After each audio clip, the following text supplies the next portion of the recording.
All right, everybody, welcome back to the channel. The main event here, and today we're going to be going over the Louisville Pokemon VGC Regional Championships.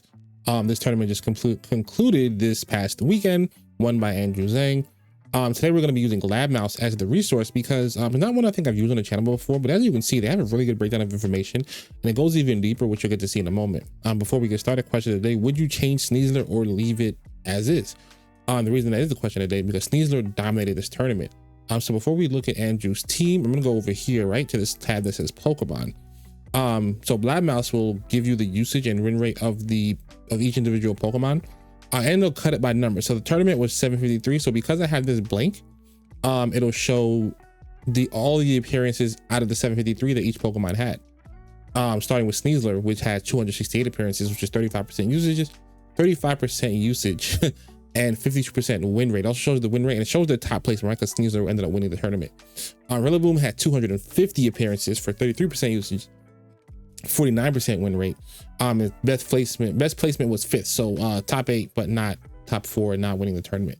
Goldango 31%, 51% win rate, and also won the tournament alongside Sneasler. Goldango probably the best check or answer into Sneasler as it stands in the format right now. Primarina was an interesting one. We'll go more into Primarina as we go through these numbers. 4th highest used Pokemon here, 31%, 47% win rate. Best placement was 21, and you'll see that that's kind of consistent throughout the tournament. Primarina underperforming. In Gambit, 232 appearances, 30% usage, 50% win rate, closer to 51. Came in 2nd place. Amoonguss, 26%, 49% win rate, came in 1st. Incineroar, all the way down in 7, right? Not something you're used to seeing. But that trend will reverse itself, as you'll see. Incineroar, 189 appearances, 25% win rate, 52% win rate, 25% usage, won the tournament. Garchomp has been very good this format, very consistent. It's been like in finals or winning of like all the regionals, like 7 out of 8 or something like that. 182 appearances, 24% usage, 52% win rate, won the tournament. Archaludon still, holding pretty steady, 20% usage, decent win rate, 49%. Dragapult, 18% usage, 49% win rate. Expected this to be a little bit higher, right? Because the Dragapult balance stuff was all over the place. Because Sneasler kept up its high usage and high winning. Dragapult was actually pretty far behind Sneasler in that regard, right? And usually they were paired together. That was everyone's big thought coming into the tournament, is like Pult Sneasler, but it's really just Sneasler. People found their ways around Pult. People did not find their ways around Sneasler.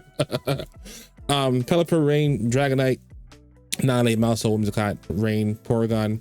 The redirectors holding steady at 10%, about 10%. Magmar had a worse win percentage than Electabuzz, and a worse higher placement, right? I wonder why that is, honestly, especially because if you go back up here, this thing that Lab Mouse also does, if you look at the right, gives you team composition. So in sets of 2, the most common pairing was actually Sneasler Rillaboom. Not Sneasler Pult. If you see, it doesn't even make the top 5. Sneasler Pult was like 13%, which is 1, 2, 3, 4, 5, 6, 7, 8. It's like 9th. So it actually did not crack the top 5 in pairings. Also Goldango, which did really well this tournament. Its best pairing was Garchomp and then Incin and Amoonguss, which makes sense, but also did not crack the top 5 in like pairings.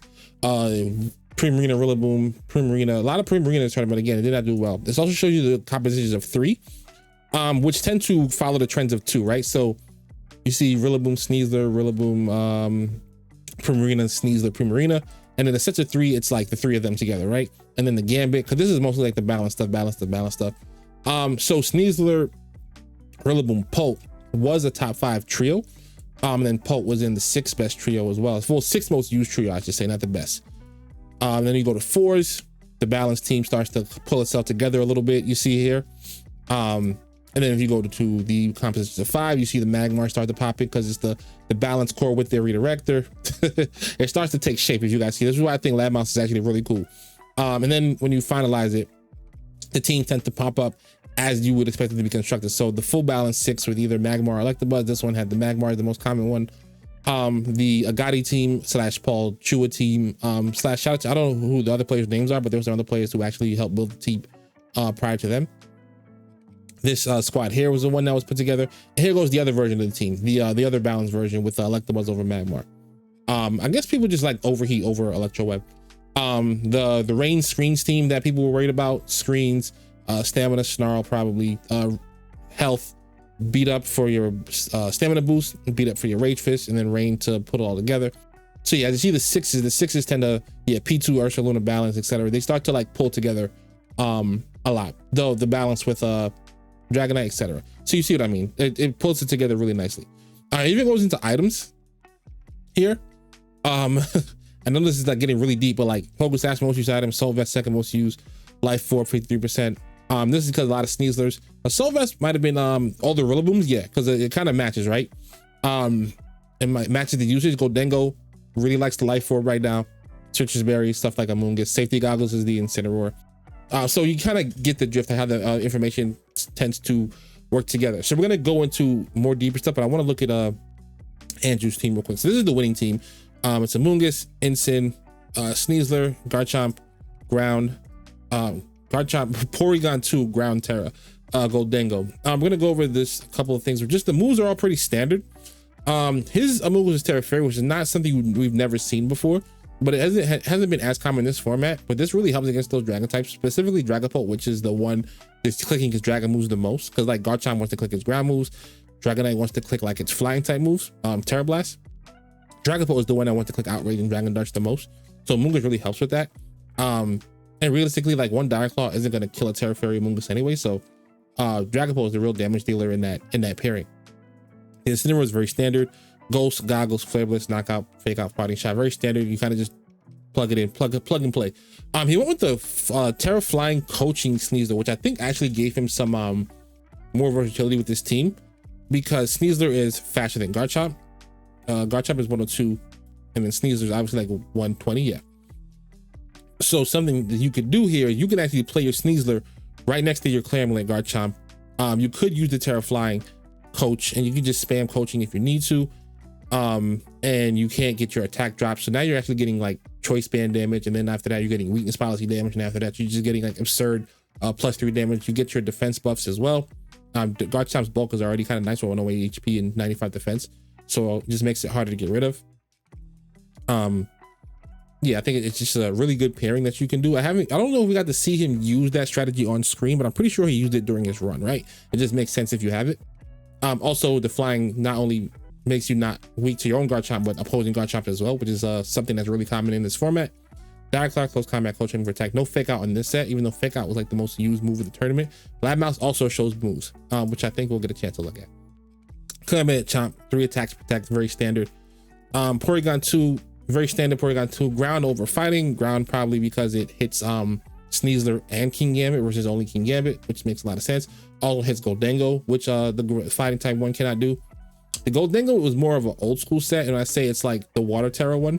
Right now, I think the most common Terra prior was like Dragon and Steel for a bit, but Andrew went with the old school Water one, which is the most common from like the beginning of Scarlet and Violet. So shout out to the classic set, if you can call it a classic set at this time. So yeah, see here how it says 109 teams now. So basically what I did when I was on 753, if you type 109, because 109 is the number of teams that made day 2, right? So what'll happen is it'll show you the teams that all the 109 teams. So when you go here, you see the appearances of each Pokemon. So like now you see the usage is broken down to just the teams that made day 2, 49 Sneasler. So it actually increased, right? So if we go back and we push these together, so you see here the Sneasler was at 35, now it's at 44. The Goldengo was at 31, now it's at 35, right? It increased. King Gambit is in 3rd place with a 5% increase. It was at 35%, 30%, and now it's at 35%. Incineroar was in 7th place, right, at 25%. Its conversion rate went bananas. it jumped back up to 4th. Like, it's actually insane how well Incineroar did this tournament. Incineroar probably is just one of the better checks to Sneasler, because Sneasler doesn't usually run an anti-intimidate item.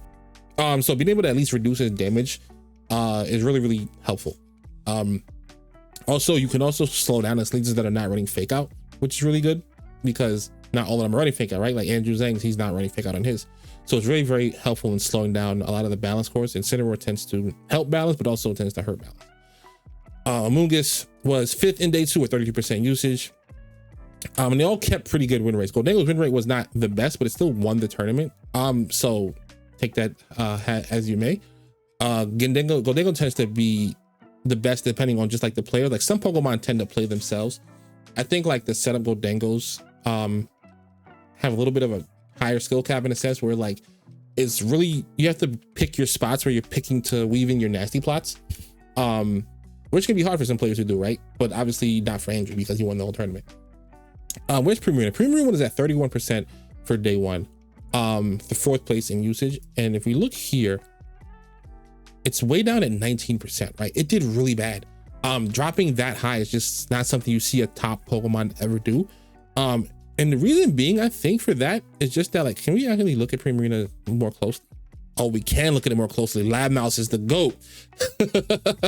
We're gonna go do this for Sneasler as well. So one, if you look at the top Pokemon, right? You see that Dozo just was not like super common in this tournament. Let me look at day 1 just so I don't make sure I'm not giving out the wrong information. But I don't remember, yeah, Dozo was down at 4%, right? It just wasn't that high. And Primarina is like a lot of teams dedicated Dozo check. Like out of all the Primarinas in day 2, they all had Haze. But there's nothing to haze, so now that move slot is essentially a dud, right? Like, yeah, you can try to like haze away like Gambit, Swords Dance, or like them coaching boosts, but the mons that use coaching are faster than you, and Gambit can sucker punch something before you haze away the boost. Also Primarina tends to be like very slow, and a lot of the format right now is just getting out damage into Primarina before Primarina can do the damage back, right? And it's not always doing enough damage back in my opinion. Like the Life Orb I think is a good item for it, but people here ran it like more bulky with Citrus because they know you have to take a hit. But when you have to take a hit, you are limiting your damage output in a way that Primarina just can't overcome on its own. Like something like our Charizard, which has a lot of bulk, has the ability to give itself +1s, right? Porygon starts off with a +1 like kind of attack on like turn 1. Gambit is bulkier and has access to like Swords Dance and priority, right? So, but Primarina just doesn't have that stuff. The Life Orb set I think is good, but Citrus Berry, you're gonna die in 2 hits most likely anyway. And Throat Spray takes too long to get going. Tera types here, it shows what Tera types it has. Poison, Water, Grass, Steel, Poison being the far and away most common. It shows the opponent's win rate. So Primarina farmed like Pokemon like this that you don't really expect to see in the tournament as it stands. But if we scroll way down, it couldn't beat Executorian Mega at all, apparently. That's interesting that they break it down this way. Losing win rate against Glamora, Electabuzz, Whimsicott, Charizard, Porygon, Incineroar, which shouldn't never be the case. Even had a losing win rate against Dozo, which it's built to beat. So yeah, Primarina is just not the call right now. I'm not sure. Yeah, it's just not the call. Let's go up to Sneasler again. So with Sneasler, we get to see why it's so good, right? Because people actually, one, it has 2 good abilities. Poison Touch. Most people actually went with Poison Touch over Unburden, but a lot of people still use Unburden, right? Because Poison Touch gives you extra damage and Burden gives you extra speed, right? It uses so many Tera types effectively. Ghost being the most common to avoid the other fake outs, Stellar for increased damage, Flying to resist ground, Dark for increased damage on throat traps, and Grass for like Amoonguss essentially, right? And also resist ground at the same time. You see here, it doesn't just have like 4 moves in its usage pool, right? It's 1, 2, 3, 4, 5, 6. So it's 7 different moves that people ran.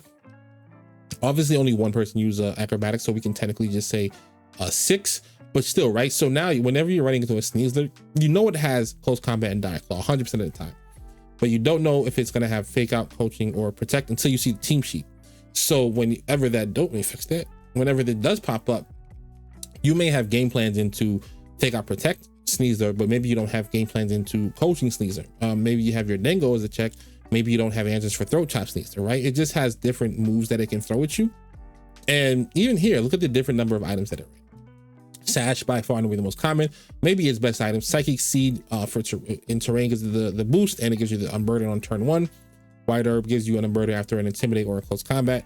Covert Cloak just makes it so it can be faked out, and then Grassy Seed gives it a boost and an Unburden on turn 1. And it shows his teammates here. Rillaboom being the highest one. Dragapult being 3rd was interesting. I thought Dragapult would be at least 2nd, if not 1st. But people went with Rillaboom and King Gambit as their Sneasler partners. Dragapult was 3rd. Primarina was 4th. Garchomp's 5th. Goldango Ensign, Magmar. So yeah, see the balance stuff starts to pop up again. Did it have a losing win rate against anything? Let's see. So it did have a losing win rate against like certain Pokemon, but it looks like it only just lost to its own teammates, right? The opposing balance scores. Magmar, Dragon, Dango obviously is gonna have a losing win rate, but that's actually much closer than you expected to be, right? It should always be losing those Gold Dango matchups, but obviously it's not always happening. Clefable, Porygons, yeah, like this is actually just really good. Like there's nothing really here just dominated like Sneasler that much. It only has a less than 40% win rate against 1, 2, 3, 4, 5, 6 Pokemon, and it wasn't like there was a bunch of Yanmegas, right? So it's just Wolf beat a bunch of people with Yanmega, and then the player who's using Executor Side Spam beat a bunch of players as well, because he made top 6, or was it top 4? I think it was top 4, but at the very least it was like top 6. But yeah, as you can see, this stuff is really, really great. So now we'll take it even further. These are the teams that made top cut. Sneasler was 12th. So just dominating the tournament once again. Which Sneaslers made top cut is important though, right? Which sets made the important one? So coaching and throw chop fell off in top cut. Just the standard Sneasler seemed to have done the best with fake out, protect, 2 attacks. And then focus sash was the item that held serve, and it just kept it. The most consistent sets was close combat, dire club, protect, fake out. Most consistent item was focus sash. That's how I mean to present the information. And the most consistent teammates were Gambit and Rillaboom. As you can see, Pult fell off, and so did Primarina. So its most consistent teammates are Rillaboom and Gambit. Most consistent items, focus sash. Most consistent moves are these 4. Most consistent ability, both did pretty well. Most consistent tellers are Ghost and Stellar. And then if you go to top cut, which is the top 8 teams, you'll get to see Sneasler's in top 8. Just to confirm the information, Sash, consistency, Rillaboom and King Gambit are still right at the top. 40% is just tied with these guys, so it's still their most consistent teammates throughout the course of an entire tournament. This is the moveset you probably want to run because it's the most consistent one. And Ghost and Stellar Terra still did really well, and then Burden eked out Poison Touch just by a little bit. So yeah, I really like the way this website breaks down the information. I'll link the website down below. I think everyone should actually give it a look-see because it's really, really, really good. Don't forget the question today: would you change Sneasler or leave it alone? Diaclaw is a kind of a funny move, and Diaclaw Simplex and Burden is a really funny combination of stuff, because where there's a Diaclaw, there's a way. It used to be where there's a Rock Slide, there's a way. Where there's a Diaclaw, there's a way. You absolutely can win a game if you get your Unburden boost and you put something to sleep or paralyze it and don't give them a chance to move. It will save you. It absolutely can save you. And steel types can't save you because it'll quick close combat and kick you into Narnia. Unless, of course, you are the Golden Goat, Goldango. So thank you guys for being here. Thank you guys for watching. Let me know if you have any more questions about the tournament. And if you do, ask me in the comments or check out Live Mouse yourself and see what else is going on that you may want to review in the tournament information. I'm doing this actually pretty early in the morning, so pardon me for any stumbles. Anyway, thank you guys for being here. Thank you guys for being subscribed. Like for your boy, subscribe if you're new, and I see you guys in the next video. Peace.